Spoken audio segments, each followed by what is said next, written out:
Alison. We're here at the Frans Masereel Centrum in Casterly, Belgium, working on a research project. We are trying to make etching style marks without using metal, ferric, nitric, asphaltum, all the nasty chemicals.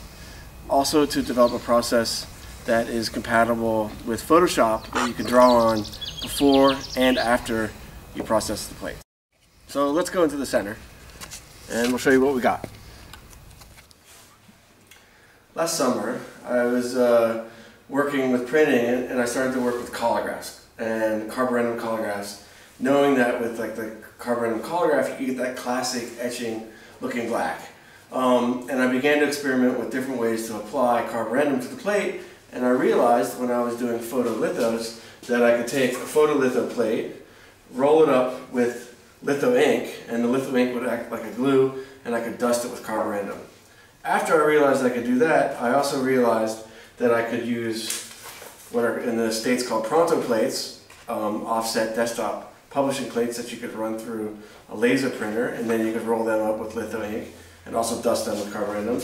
And then also for the people who know paper lithography, you can just roll up a regular sheet of paper and dust it and treat it in the way that we're going to show you. This is just a good, regular, pretty stiff ink. We have a sponge. I'm going to put a little bit of water down so the plate doesn't move. I'm going to take my photo plate. I'm going to sponge it normally.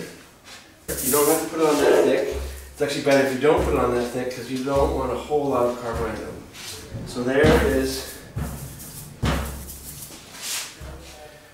photo plate that we're rolling up. A pronto plate is inked the same way. Just be careful that the roller doesn't grab the plate and roll it up during the inking process.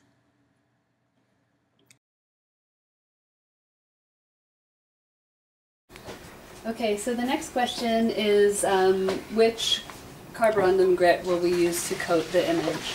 So the plate has been inked with lithographic ink, and we wanted to use this material which is commonly available in the print shop and ranges from coarse number 80 to superfine number 320 grit. And we're going to show you in a second how we chose 240 as a good grit to use. And in the meantime, I'm just going to evenly coat the image with the carborundum. And then you shake off the excess, and the carborundum will stick only to the areas where the litho ink is.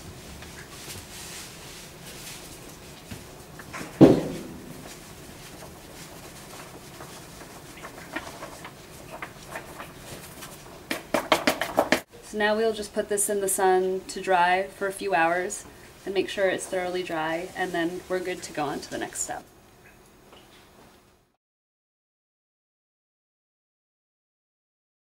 We wanted to figure out what grit was the best grit, and so what we did was we tried a range of available varnishes, and each of those available varnishes, which range from polyurethane to high-end furniture varnish to floor polish to epoxy, and all of these varnishes we tried each different grit from coarse to fine.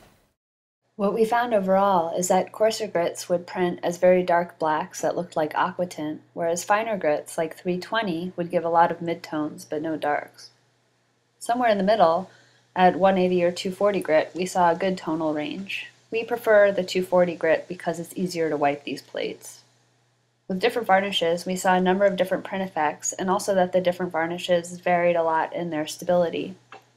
A thick and stable varnish at a high grit would look almost over-wiped because they produce plates that are so smooth. At the same grit, thinner varnishes would print much darker. Stability was really key here. If the varnish isn't stable or strong enough, then the carborundum will wipe right off the plate and you won't have an image to work with. So you'll have to try a variety of varnishes to find the one that's best for your practice. With this in mind, we began to experiment with photographic images to produce multicolor, multi-plate images. We tried duotone, triotone, posterization, RGB, and CMYK separations using different line spacing and bitmaps. All of these worked, but we found something surprising with one CMYK image. In certain areas, the image was unstable. Areas we expected to print dark, printed light. Areas we expected to print light, printed dark. Since positive and negative inverted, we called this the flip. At this point, we designed another experiment to figure out what was going on. After we discovered the unstable image, we realized that we needed to figure out what was happening in terms of line spacing and bitmaps so we could make multi-plate images. We put together a file with different line spacings all the way from 3 to 40 lines per inch at a gradient and printed them to see what we would get. What we found is that a 3 to 15 line space bitmap will print positive at any carborundum grit. At finer grits like 240 or 320, a stable inversion or flip occurs at 20 to 30 dpi. The upshot of this is that you can exploit the inversion to get a really fine line resolution. We found that a thicker, smoother varnish is better for this effect. Now we'll show you some fine line images generated using what we call the flip.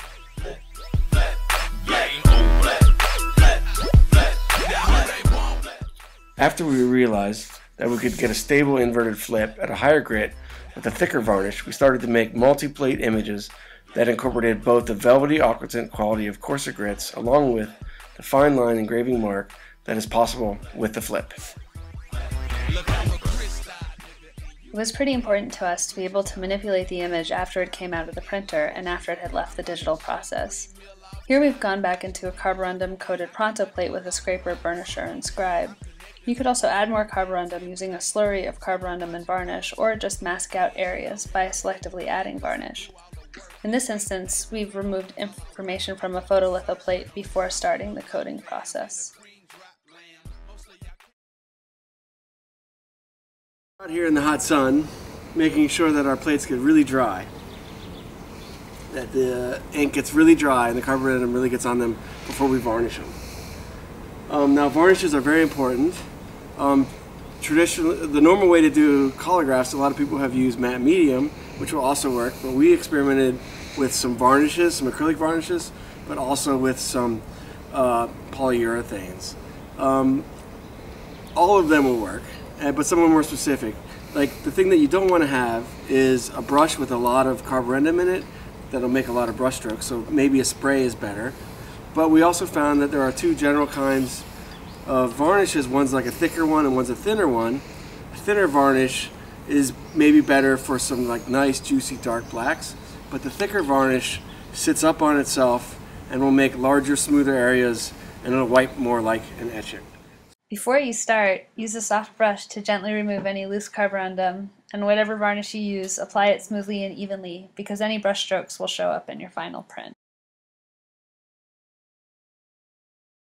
I'm going to quickly mix a little bit of very transparent black ink, and I'm going to wipe the plate. It's very similar to wiping like a regular etching plate, and I'm going to make basically a 1 part black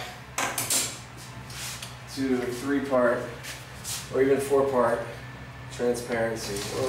Because it moves around and because it's not metal, I'm going to put a little bit of water underneath it just to keep it from moving. Take the ink and put it on like normal.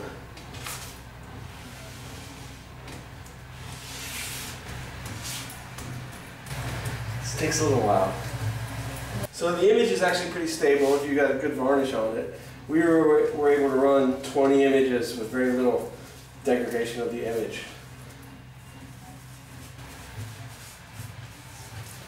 So with the usual etching, I would probably spend more time with this before I moved on to the paper, but because the carborundum really holds a lot of ink, I'm going to get some paper on there quicker than normal and do a more aggressive hand wipe than I normally would.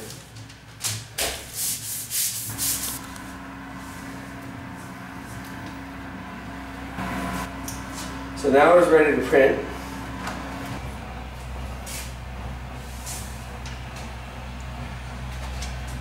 we are using a mask just because of the edge, to make the edge clean.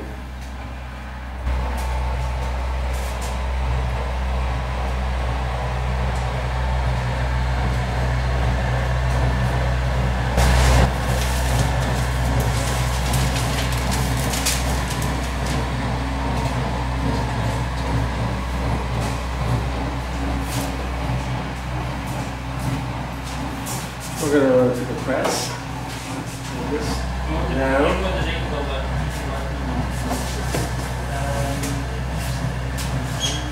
And pull it off the press. Okay, if you hold it like this, I will zoom in.